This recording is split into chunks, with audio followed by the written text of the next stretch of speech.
Well, good morning. When Reverend Robin asked me to come out here several weeks ago, my first question to her was, are the Chiefs playing that day? So I lived in Kansas City for about 10 years. I know if the Chiefs are playing, what's going to happen? So I'm really glad to be here, and I'm glad to be here to talk about rewarding relationships. And each and every one of you here today are in a brand new relationship. Husband and wives are looking at each other right now. I'm talking about your new senior minister. And I just want to congratulate each and every one of you on making such an incredibly heartfelt and smart decision, because I don't believe there's anybody else in the unity movement that's a better fit for this church than Reverend Robert.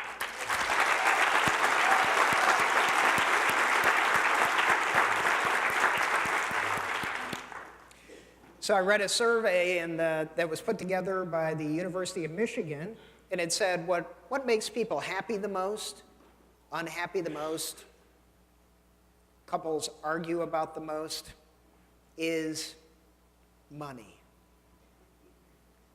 Yeah, a couple of people, yeah, that's right. Well, I'm here to talk about a rewarding relationship. It's okay, it'll get better, I promise.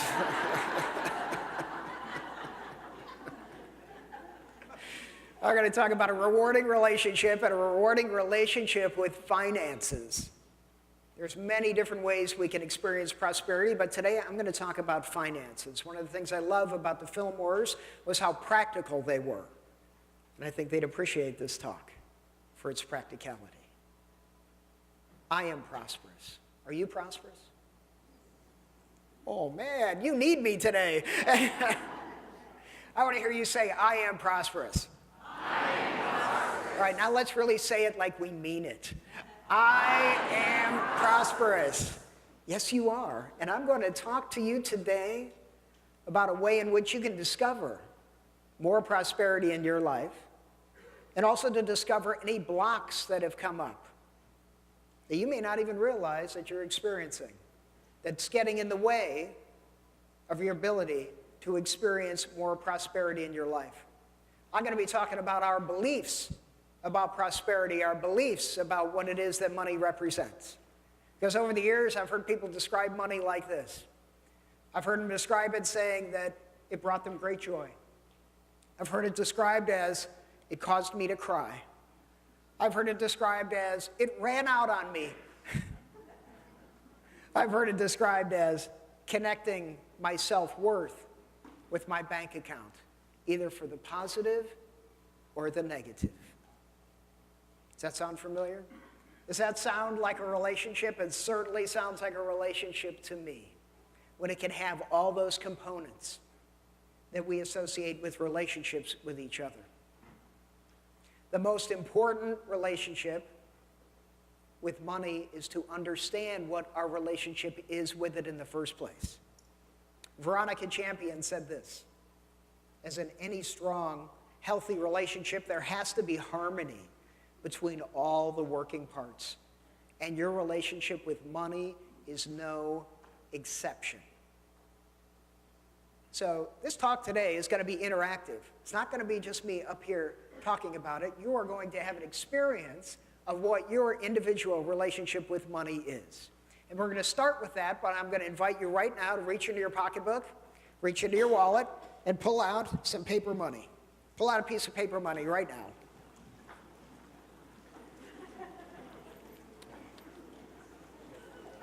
Pull out a piece.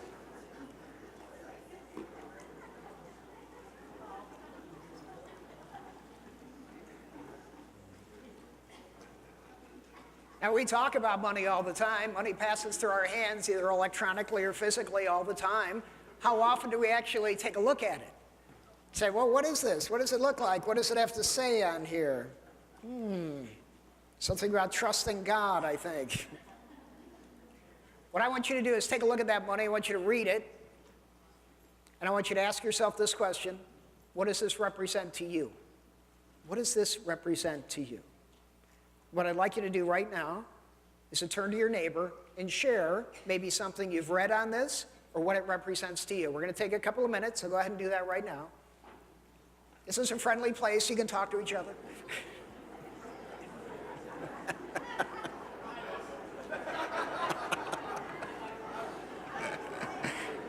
I'll go. No.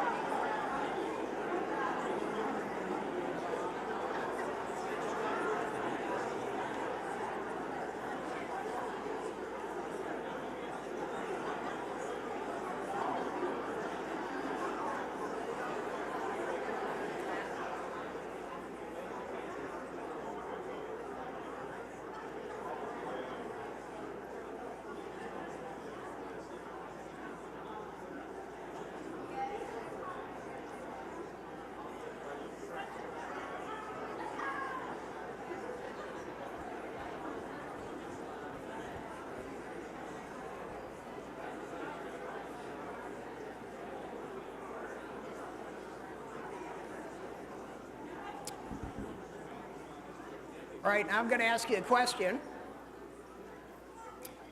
And the question I'd like you to answer, and this is for yourself, but just take note of the first thing that comes to your mind to finish the sentence I'm about to give you. And the sentence is, rich people are...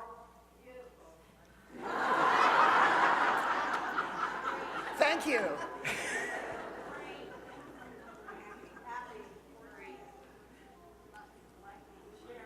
Lucky, sharing. Did I hear greedy? Incomplete. Is that what I hear? Okay. Ugly? Is that what I hear? They're either beautiful or ugly or greedy or happy. I want you to take note of the first thing that came to your mind. Because what gets in the way often with our prosperity and our desire for prosperity is if we don't think rich people are good or good looking or whatever else it is negative we may add on to that, then of course we're not moving in that direction. We could say, I am prosperous for 20 years, but if we're not really ready to step into that, we're not going to be prosperous. The big question for every one of us is, who has dominion in this relationship? Do you have dominion over money, or does money have dominion over you? Do you have dominion over money, or does money have dominion over you? What drives you when it comes to making decisions is, well, it's the money, I'll take this career or this job because the money's better. Who has dominion? I do that, but it's risky. I might lose money. Who has dominion in this relationship? But we're going to have another practical exercise right now. And what I want you to do is take your money, hold it up. Hold up your money. Okay, hold it up. I want you to stand up.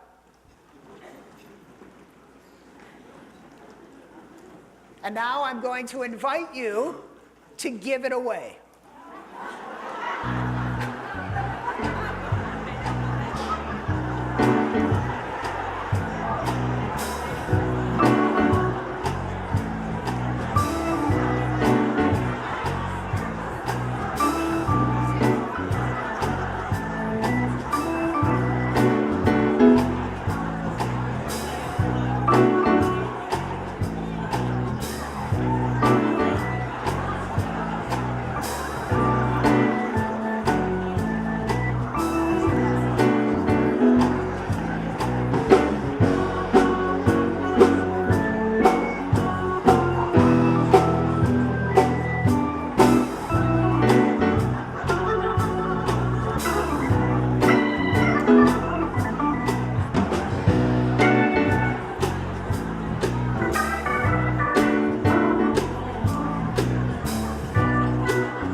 I told you I was prosperous. Do you feel prosperous? Let's review what just happened, because it's going to tell you more about your relationship with money than I could ever tell you. It's the experience that you just had. Let me draw the experience of you took out your money, and you're looking at your money, and you're talking to your neighbor about your money. Then I invite you to give it away, and you all of a sudden look around down and say, I only have a $20 bill, and everybody around me's got ones. And you're like, well,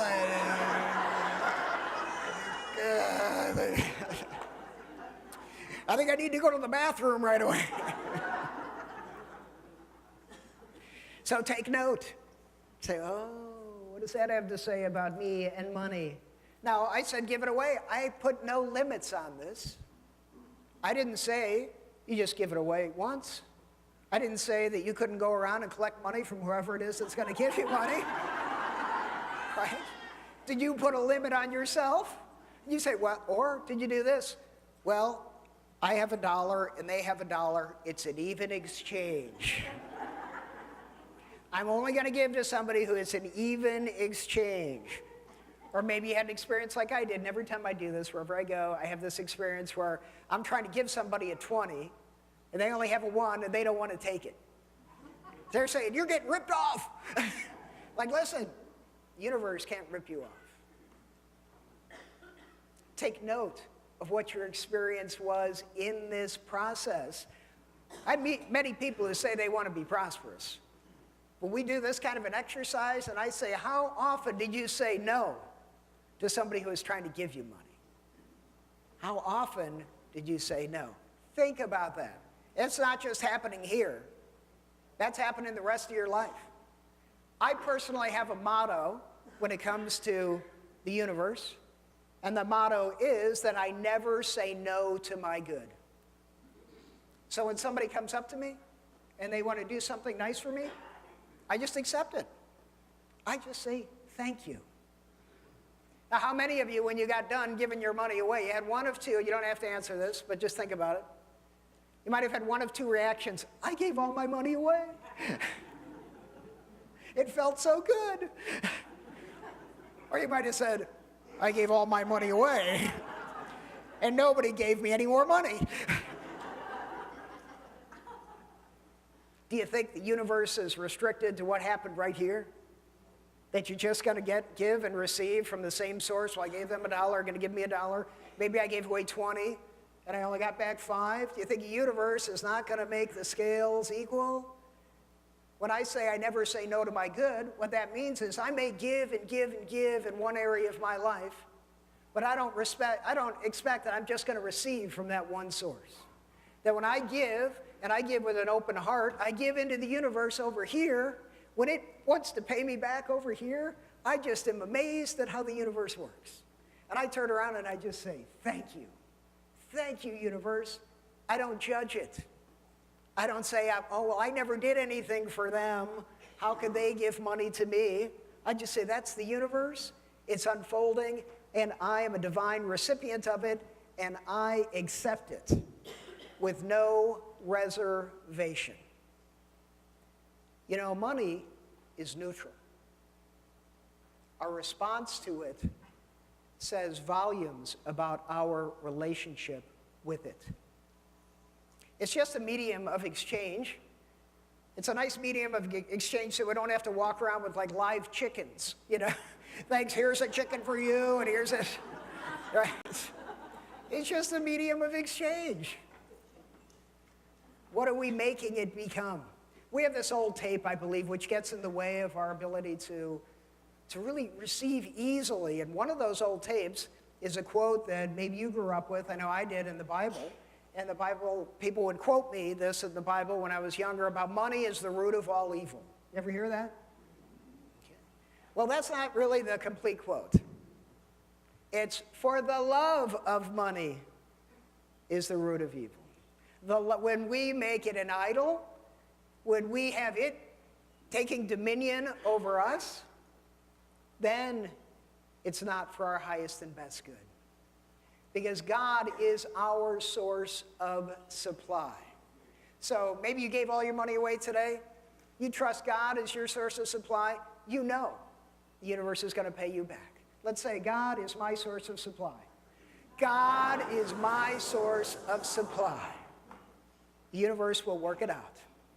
They'll work it out. When I think of prosperity, part of the Bible that I like are the stories about Jesus. When he was born, there were gold, frankincense, and myrrh. All kinds of gifts were coming his way. He had a seamless robe that was very expensive. He paid his taxes. He turned water into wine. He had oil put on his hair and on his feet that was very expensive. He fed the 5,000. Now here's where I think the miracle came with feeding the 5,000. I don't think that all of a sudden there was some magical event where bread and fish suddenly appeared. What I believe is that when Jesus got together and had the young boy came by who had the loaves and the fishes, the 5 loaves, a couple of fishes, that everybody out there saw that Jesus and the disciples were blessing this, right? They blessed it. And then they started to give it away. And I got to believe that all those people that went out into the desert, that lived in the desert, knew well enough not to go out there without any food, right? So when they got out there and they see, oh, Jesus and his disciples splitting up the few loaves that they reached in and started to give what they had. And when we give what it is that we have, things multiply. So we set an example and we give. And by the time that was over, they had 12 baskets left over. So we can take a cue from that about being able to give and to give freely. And to have the trust that good is going to come back even more when we give with an open heart. When we give with an open heart. Jesus said, I came that you should have life and have it abundantly. Abundantly. Can we really grab onto that and recognize abundance in every area of our lives? When we can, then we're willing to give and we're willing to receive. There's a slide going to come up on the screen here. And I want you to tell yourself how it is you would answer this question or fill this in. I am worth fill in the blank.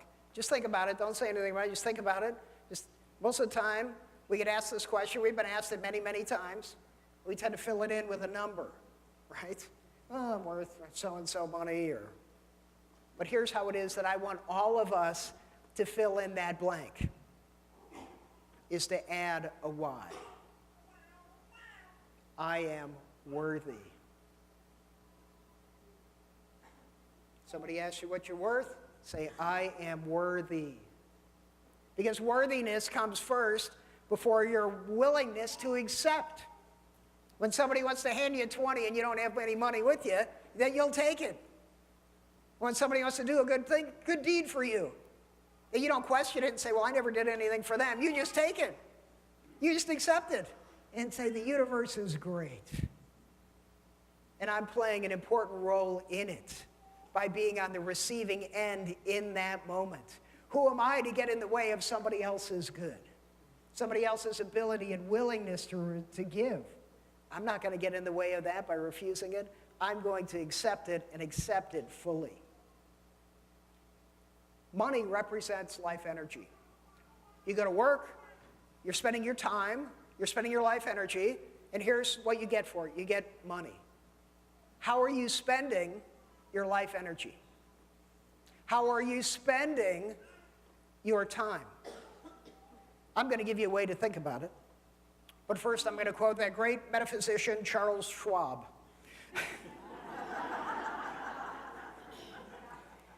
He says, don't limit investing to the financial world. Invest something in yourself, and you will be richly rewarded.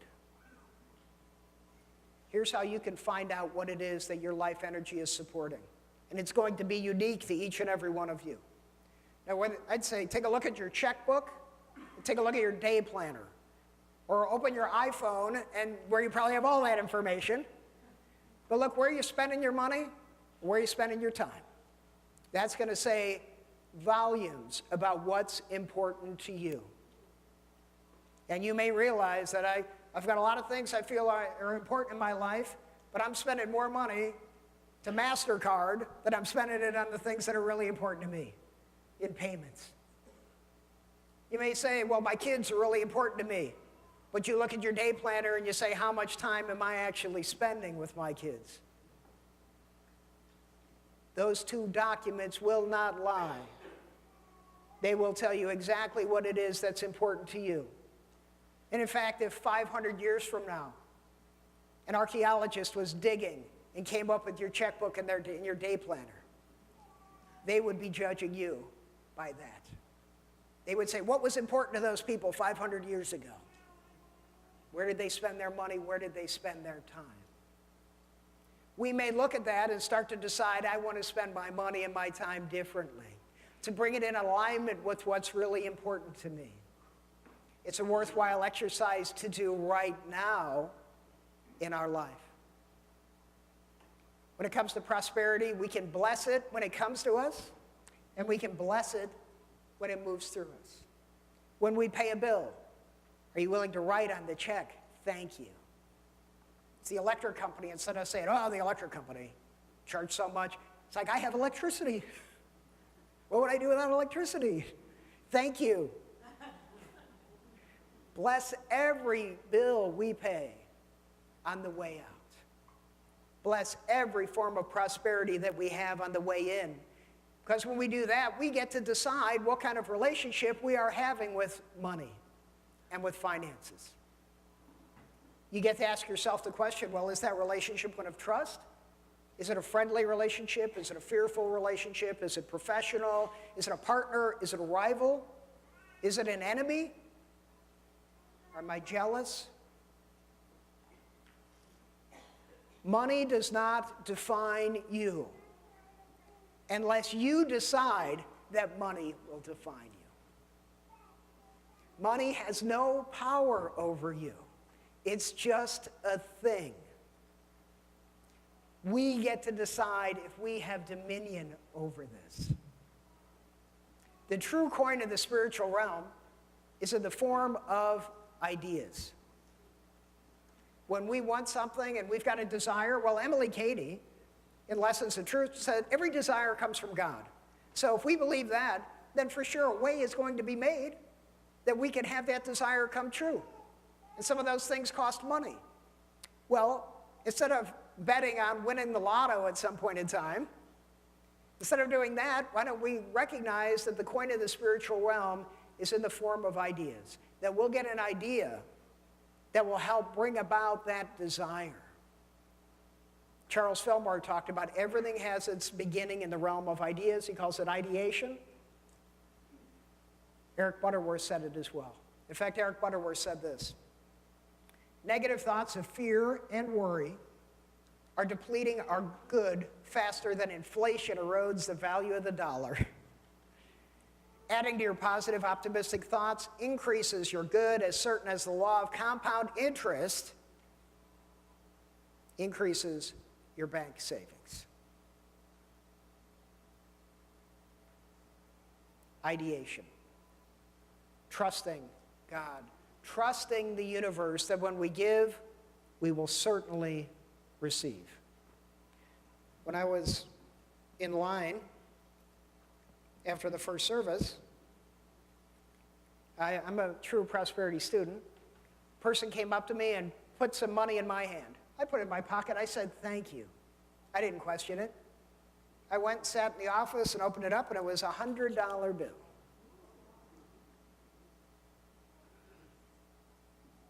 I am prosperous.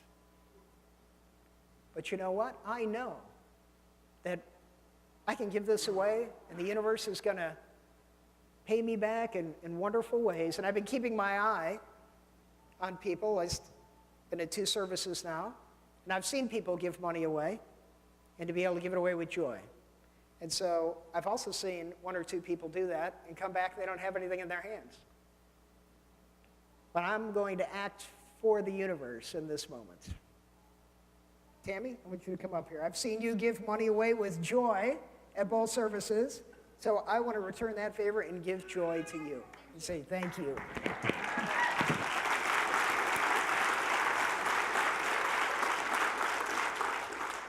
Trust in the law of divine compensation. Give with joy, give with love, and know you will receive tenfold. Thank you for having me here today.